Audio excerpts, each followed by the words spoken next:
ચક્રતીર્થ નૈમિષારણ્ય।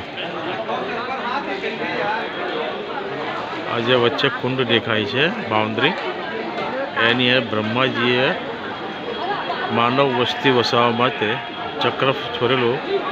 અહીંયા શરૂઆતમાં આ પૂરો એરિયા જંગલ હતું, અરણ્ય એટલે જંગલ હતું, અને માનવ વસ્તી વસાવવા માટે બ્રહ્માજીએ ભૌતિક ચક્ર નહીં પણ એક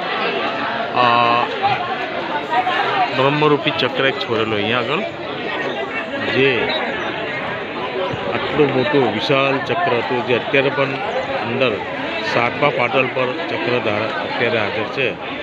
કહેવાય છે કે એ ચક્ર છોડેલું તે એક પછી એક 6 પાટાલ સુધી જતો રહ્યો અંદર। પછી દેવોએ વિનંતી કરી બ્રહ્માજીને કે વિષ્ણુ ભગવાનને કે હવે આ ચક્ર જો 7મા પાટલ પર જતું રહેશે તો આખી પૃથ્વીનો રસાતાલ થઈ જશે।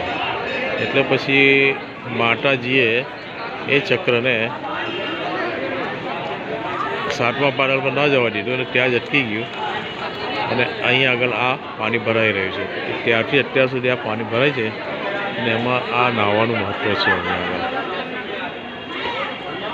નૈમિષારણ્ય ને દેવતાઓને સૌપ્રથમ અહીંયા સ્વામિનારાયણ ભગવાનની કથા કહેવાયેલી, ત્યાર પછી આ સત્યનારાયણ કથા આખા વિશ્વમાં ફેલાય।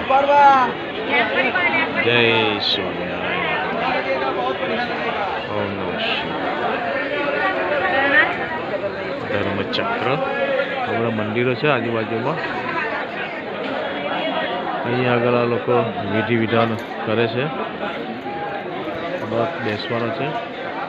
પ્રમુખ દર્શનના મંદિરો છે, પુરાણા જૂના મંદિરો છે। લોકો અહીંયા આગળ કુંડની આજુબાજુ ચારે બાજુ ચક્કર લગાવે છે, એનું મહત્વ છે।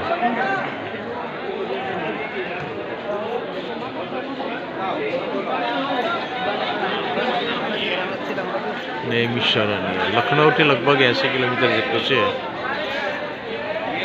1.5 થી 2 કલાકમાં તમે આવી શકો છો।